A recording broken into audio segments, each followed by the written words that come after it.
जादुई हल। धर्मा नाम का एक किसान था। वो अपनी पत्नी तारा और बेटे राजू के साथ शक्तिपुर गांव में रहता था। वे लोग बहुत गरीब थे। दोनों मिलकर दूसरों के खेतों में सारे दिन मजदूरी करते, तब कहीं जाकर 2 जून की रोटी नसीब होती थी। कभी काम मिलता, कभी नहीं मिलता। तारा दूसरे बच्चों को स्कूल जाते देखती तो उसका भी मन करता कि उसका राजू भी स्कूल जाता तो कितना अच्छा होता। एक दिन जब धर्मा ठाकुर अमर सिंह के खेत में हल जोत रहा था, तब हल को खींचने वाला एक बैल अचानक अड़ गया और हल खींचने को राजी ही नहीं हुआ। धर्मा ने हल से दोनों बैलों को खोल दिया और एक पेड़ के नीचे उन्हें बांध दिया। तारा जल्दी से कुएं से पानी लेकर आई और उन दोनों बैलों को पानी पिलाया। उन्होंने सिर पर पानी डाला। उन्होंने सोचा शायद गर्मी से थक गए होंगे। दोनों बैल पानी पीते ही बैठ गए।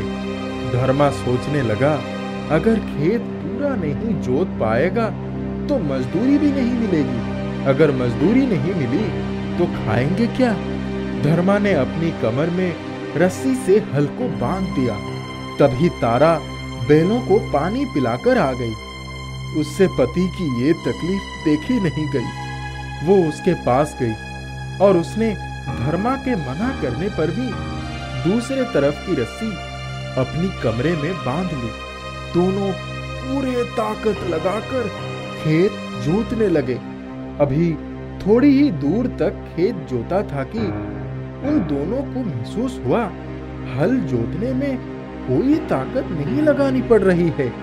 उन दोनों ने एक दूसरे की तरफ आश्चर्य से देखा।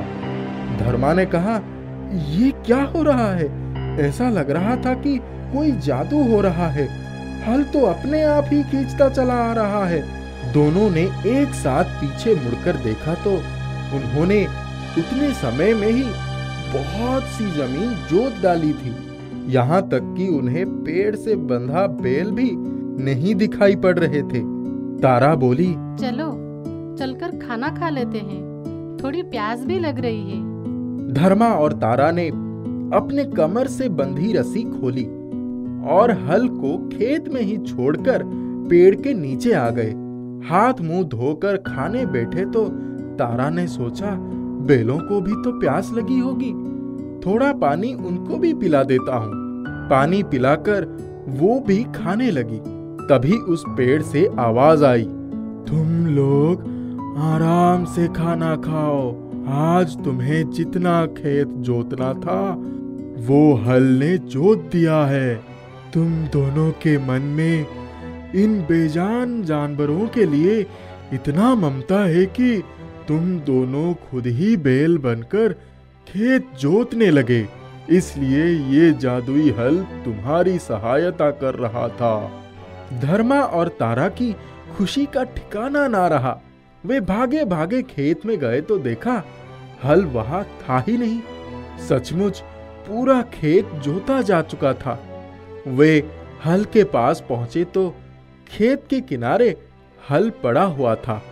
दोनों ने हल की रस्सी कमर में बांधी और वापस पेड़ के पास आ गए। अभी तो दिन बहुत बाकी था। बैलों ने जैसे ही हल देखा, अपना काम करने के लिए खड़े हो गए। धर्मा ने मुस्कुराकर बैलों को हल में जोत दिया और दोनों वापस ठाकुर अमर सिंह की हवेली की तरफ चल पड़े।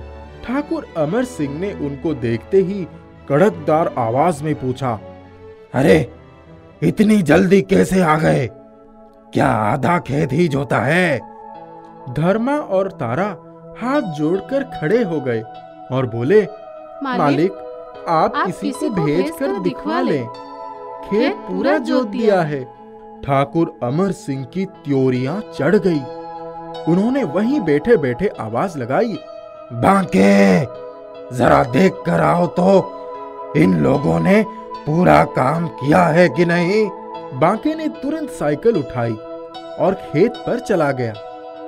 तब तक धर्मा और तारा वहीं बैठे रहे।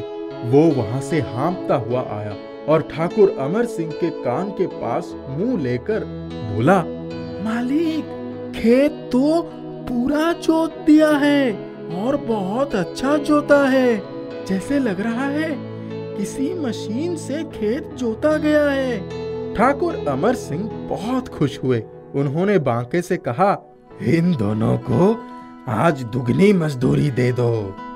आज के बाद हमारे सारे खेतों को इनके अलावा दूसरा कोई भी हाथ नहीं लगाएगा। धर्मा और तारा दोनों ठाकुर अमर सिंह के पैरों पर गिर पड़े। वैसे तो जब कोई काम मिलता था तभी उनके घर में चूल्हा जलता था। अब तो काम की कोई चिंता ही नहीं रह गई। वे दोनों सुबह ही काम पर निकल जाते, थोड़ी देर बैलों को हल में जोतते और उसके बाद खुद ही हल की रस्सी को अपने कमर में बांध लेते। दोपहर से पहले ही उनका काम पूरा हो जाता। इस तरह से काम करते करते 1 साल बीत गए। एक दिन जब वे दोनों खेत से लौटे तो धर्मा ने ठाकुर अमर सिंह से कहा, मालिक, हम सोच रहे हैं कि हम दोपहर के बाद से खाली ही बैठे रहते हैं। आप चाहें तो आपके जानवरों की देखभाल की काम हमें दे दीजिए। हम आपको निराश नहीं करेंगे। ठाकुर अमर सिंह ने मुस्कुराते हुए कहा, धर्मा, तुमने तो मेरे मुंह की बात छीन ली। मैं कई दिनों से तुम लोगों से यही बात करना चाहता था। तुमने जब से हल जोतने का काम संभाला है, हमारे सभी बैल हृष्ट पुष्ट हो गए हैं। अरे, तुम दोनों के हाथ में तो जादू है। कल से ही तुम दोनों हमारे मवेशियों की जिम्मेदारी संभाल लो। धर्मा और तारा खुशी खुशी घर आ गई। राजू दौड़कर माँ से लिपट गई। तारा ने राजू को गले लगा लिया और बोली, मेरे प्यारे राजू, अब मेरा सपना पूरा हो गया। जादुई हल ने हमारा जीवन खुशहाली से भर दिया। तुम भी ध्यान रखना, कभी किसी इंसान या जानवर को तकलीफ में देखकर उसकी सहायता करने से पीछे नहीं हटना। माँ, कल से मैं भी तुम्हारे साथ चलूंगा।